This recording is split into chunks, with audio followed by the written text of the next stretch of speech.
नमस्कार, मैं गजेंद्र विश्वकर्मा और आप देख रहे हैं केकेएल न्यूज। तो आज दुमका में एलपीजी टैंकर में विस्फोट के बाद लगी आग, बसें पेड़ जलकर खाक, बिजली ठप, ट्रेन रोकी गई। अब बता दें कि तेज रफ्तार एलपीजी टैंकर एक पेड़ से टकरा गया, जिसके बाद उसमें जोरदार धमाका हुआ। देखते ही देखते एलपीजी टैंकर आग के शोलों में तब्दील हो गया। अफरा तफरी मच गई, लोग इधर उधर भागने लगे। बाइक से जा रहे लोग आग के शोलों को देख वहां से लौटने लगे। जो दृश्य हम आपको दिखा रहे हैं, यह दृश्य किसी और देश का नहीं, यह दृश्य अपना ही देश का है। यह दृश्य अपना ही देश का है और किसी आतंकवादी हमले के बाद का भी यह सीन नहीं है। आपके सामने जो ये तस्वीर हम दिखा रहे हैं, ये तस्वीर वो झारखंड के दुमका जिले की है। हंसडीहा थाना क्षेत्र के कुमारहाट के पास की बिहार को पश्चिम बंगाल से जोड़ने वाला दुमका भागलपुर मुख्य मार्ग पर गुरुवार 27 अक्टूबर को एक बड़ा हादसा हो गया। जिस रफ्तार से एलपीजी टैंकर, यानी बहुत ही तेज रफ्तार से एलपीजी टैंकर जाके एक पेड़ से टकरा गया और जिसके बाद उसमें जोरदार का धमाका हुआ और देखते ही देखते एलपीजी टैंकर आग के शोलों में तब्दील हो गया। इसके बाद चारों तरफ अफरा तफरी मच गई और लोग इधर उधर भागने लगे। बाइक से जा रहे लोग भी लौटने लगे और आग के शोलों को देखे वहां से लोग लौटने लगे। उसके बाद आग की लपटें करीब 4 किलोमीटर दूर तक देखी जा रही थी। इतनी भयानक आग लगी हुई थी जो कोई आतंकवादी हमला से कम नहीं दिखा।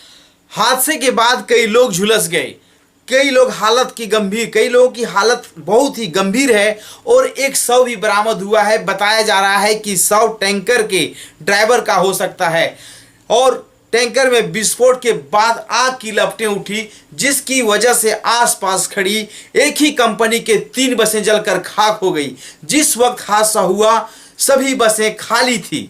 हादसा टैंकर के अनियंत्रित होकर पेड़ से टकराने की वजह से हुई। घटनास्थल के आसपास जो लोग मौजूद थे उनमें से कई लोग झुलस गए और हादसे की वजह से घटनास्थल के पास टैंकर में जो विस्फोट से पेड़ की टहनियां टूटकर उड़ गई, कई पेड़ भी जल गए। काफी देर तक रह रहकर विस्फोट होता रहा। टैंकर के चदरे दूर दूर तक विस्फोट से उड़ते रहे। इतनी भयानक विस्फोट हुई इस टैंकर में। टैंकर की आग और उसमें हुए विस्फोट की वजह से आसपास के बिजली के पोल और तार टूट गए। इलाके में बिजली की आपूर्ति ठप हो गई है। 33,000 वोल्ट की हाई टेंशन लाइन को भी नुकसान पहुंचा। इसका नतीजा यह हुआ कि महारो ग्रिड से सरैयाहाट पावर सब स्टेशन की आपूर्ति ठप।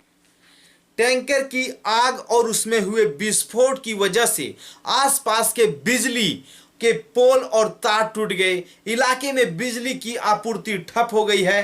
33,000 वोल्ट की हाई टेंशन लाइन को भी नुकसान पहुंचा। इसका नतीजा यह हुआ कि महारो ग्रिड से सरैयाहाट पावर सब स्टेशन की आपूर्ति ठप हो गई है।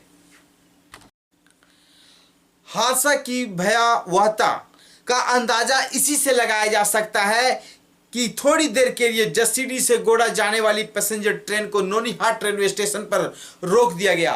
सड़क से आवागमन को भी रोक दिया गया और अग्निशमन दस्ता घटनास्थल पर पहुंचा तो फायर ब्रिगेड की गाड़ी की टायर से धुआं निकलता देखा गया। उसके बाद टैंकर की आग पर काबू करने से पहले टायर की आग बुझाई गई। भयावहता का अंदाजा इसी से लगाया जा सकता है कि थोड़ी देर के लिए जसीडीह से गोड़ा जाने वाली पैसेंजर ट्रेन को नोनीहाट रेलवे स्टेशन पर रोक दिया गया। सड़क से आवागमन को भी रोक दिया गया और अग्निशमन दस्ता घटनास्थल पर पहुंचा तो फायर ब्रिगेड की गाड़ी की टायर से धुआं निकलता देखा गया। उसके बाद टैंकर की आग पर काबू करने से पहले टायर की आग बुझाई गई।